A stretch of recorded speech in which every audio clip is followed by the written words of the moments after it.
Hello and welcome to Summer STEAM Challenges with the Mayan Air Force Base Library. We're on to our second theme for challenges, which is we're providing food or shelter, those kind of activities. And this is the level 2. So what we're actually going to do is we're actually going to be doing more knots, but we're doing them to make something. We're making what's called a gill net. It's a very simple fish net. We're going to make a very, very small gill net because it does take quite a while to make one. It's not the fastest thing in the world, but all you really need is some sort of strong string and a scissors. So it's pretty, and two things to tie things to, which in the wild could be trees or something or branches. But because I'm not in the wild, I'm going to use kitchen chairs because kitchen chairs have nice, great uprights that are perfect for this purpose. Real gill nets can be like a yard and a half deep and even 20 yards, up to 20 yards long, which I don't think you'd even want to make one that big in a survival situation. But like I said, this is more about how to make a gill net than it is no actual fish will be harmed in the making of this film. Alright, so the first thing we do is we have a top line, and we have it tied between the two chairs, and we want that to be fairly tight. And then we want to decide kind of how long we want our net. We don't want it super long. And then we want to double the string for that length. And it's going to be less long because we're going to put the knots in it. So it's probably going to end up only being about like that wide, but that's fine. So now I have my length. So this is the length of the string that I want for the uprights. And now the easy way to do this is to just double the string, double, and then flip it over again. This is 4, 5, 6, 7, 8, 9, 10, 11. So you want to have an odd number. I'm just going with 11. Who knows? Maybe I will decide I actually need to do fewer. Depends on the spacing. And I'm just going to cut the loops on each end. Sort of the easy way to make yarn that's roughly about the same size, right? Or same lengths. And the same on the other end. Cut all the loops. There we go. I'm going to start in the middle so I can sort of get the spacing right. And I'm doubling over the yarn again, like so. And then, so I have a loop here. I'm going to make what's called a girth hitch. So I just take the loop up to my string here, and I just pull through, and this makes the hitch, which is very simple, easy knot. Even simpler than the knots we did in the challenge last week where we had the square knot and the slip knot. So I'm going to go about an inch to an inch and a half-ish to one side and do the same thing. Here's a different way of doing it. So this way I'm again pulling it all the way through, but you can see I'm doing it slightly differently. It just needs to get done, and result will be the same. And then repeat and repeat, and then I'm going to do another one here and another one here, but I'm not going to make you watch the whole thing. So we'll have a short little pause for me to get more done. I did end up fitting all 11 onto them after all. Alright, so then we're going to, you see there's 2 strands basically hanging from each hitch knot, girth hitch knot. So we're going to separate our strands a little bit. We're going to leave the first one on the one side alone, and we're going to go to the next 2. So we're going to make a little triangle, like so. And then to tie this knot, it's what's called an overhand knot, but it's just you make a loop with it, and then you pull the both tails through the loop. It is essentially the same kind of knot you do when the first knot you're doing when you're tying your shoes together, or shoelaces, but it's with 2 instead of 1. So again, making a loop. Let's see if I can make it easier to see. Make a loop, pull the tail through the loop. The Air Force survival guide has people using a spacer to get exactly the right space correct for what size your triangles are, making them perfectly even. I'm not sure how much that matters really. But we'd have to find a piece of wood or something that's exactly the right size, and I think that would be challenging too by itself. So I'm not going to use a spacer or a guideline, which is what you can use to make sure your lines are all the same, but then you have to keep moving your guideline for each layer, and that could also get a little annoying. Like I said, this isn't a real one. We're not going to be actually catching any fish with it. Yeah, it's pretty small.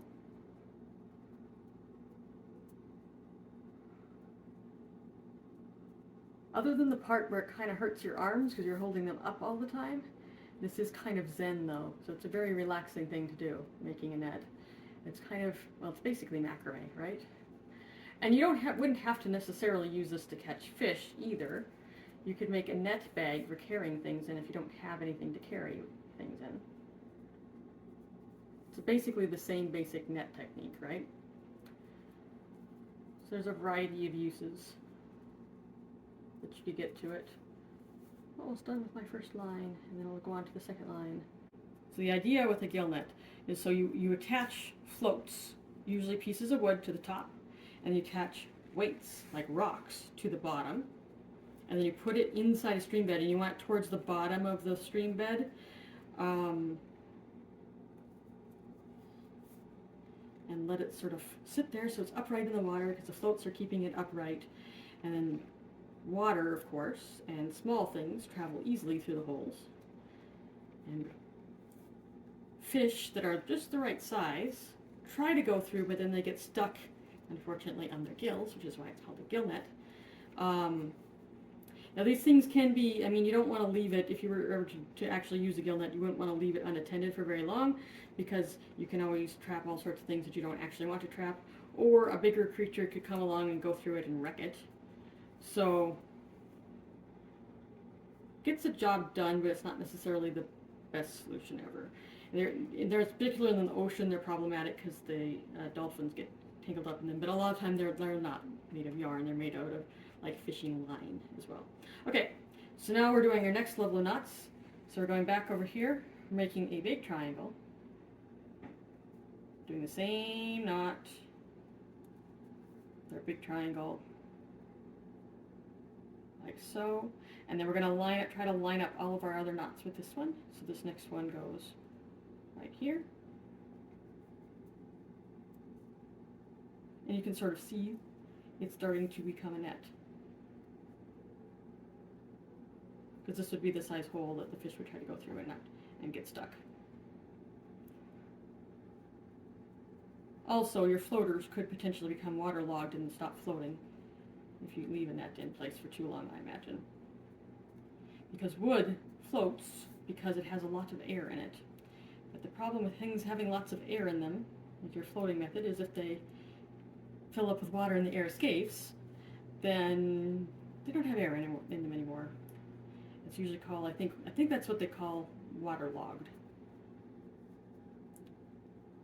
So under some circumstances, wood can eventually sink. Now the upside of doing the net at the bottom of the stream as well is that then all of the branches, because there tends to be a lot of wood in a lot of streams, rivers, creeks, things like that. Tends to be a lot of wood, broken off branches, and so on and so forth. That would be a bad thing for your net. But because those mostly float, they will float, if you have the net deep in the water, they'll float over the top and not get trapped.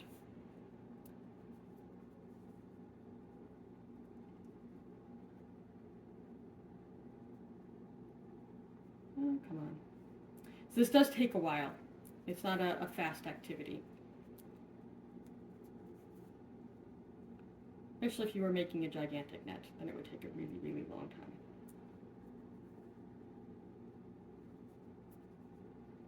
I'm almost to the end, but you get the idea, and I'll probably do another break so I can get some more progress done. But you get the idea, because when we get to this end, we'll do the same thing here, and then we'll go on to the next one. So we'll do another little break here. So you can see that this end is just like that end, and then we go back and we leave the first line alone again, and we do the second two again, and then you just keep on repeating and repeating until you start running out of string, basically. So we'll take another break while I continue working on it. All right. Hey, it looks like a basketball net, doesn't it? So we have our last row now. So I've threaded this through the loop here. I'm going to tie it over here. Any knot will do as long as you can undo it. And then I'm just going to thread my ball back and forth. Hopefully it's small enough at this point that it'll fit through the bottom row. So I'm going forwards and then I'm going back towards myself in the next hole, and then the next hole I will go forwards. Oops. And then I'll drop the ball.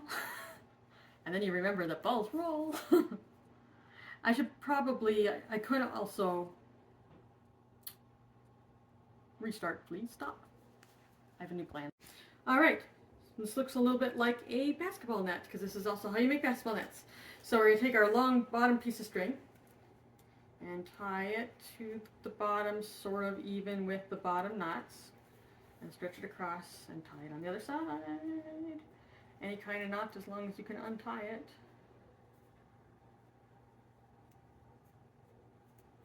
Okay, I'm going to tie my bottom, and this would be a good time to use your square knot again if you remember how to do that from last time if you learned that one.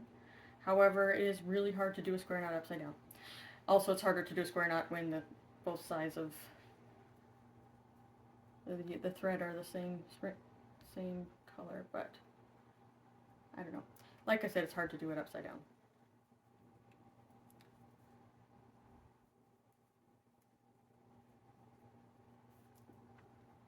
Go right along. Now remember again, if you were doing this if we're actually going to deploy your net, you're going to want to tie rocks along the bottom as well. And you could just, if you've left enough thread, or you can sort of make, if you have like here's the thread, you can make sort of pretend like this is a rock, right? You can do a thing where you bend it like that and have it up and around this way. My hand is not a rock. It's a little more challenging to get it around. Anyway, you want to cross it and then make another cross on the other side and then tie it that way to make it secure, and then you would tie it to the bottom of the line, this bottom line as well. Or if you had these long enough, which I don't think you would probably, but you never know. If you had these long enough, you could just tie the rock to the bottom with every knot. And you tie the bottom line in. And you'll notice that my net isn't perfect because I didn't use a spacer. So not all my spacing is perfect, and also some of my knots are a little bit tighter than others, but that's just to be expected pretty much.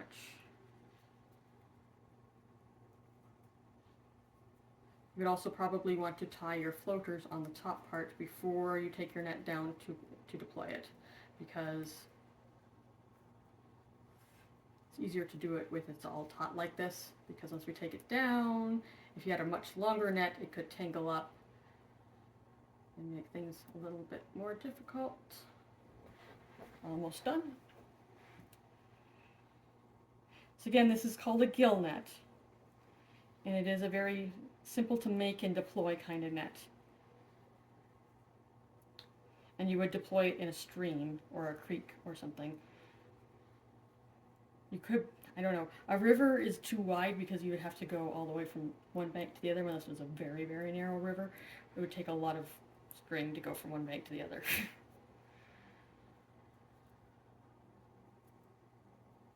There we go.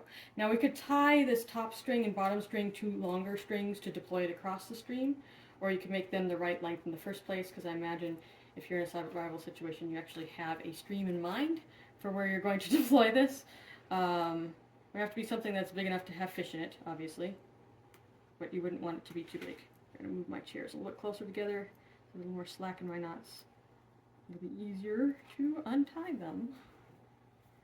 But yes, this is the gill net, which again, you could use it as a net bag or something like that.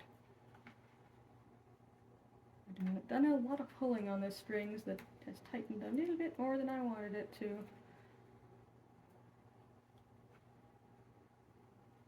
But anyway, the gill net is this week's challenge.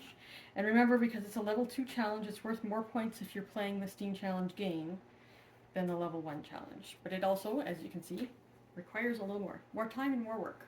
But this is the gill net. Thank you.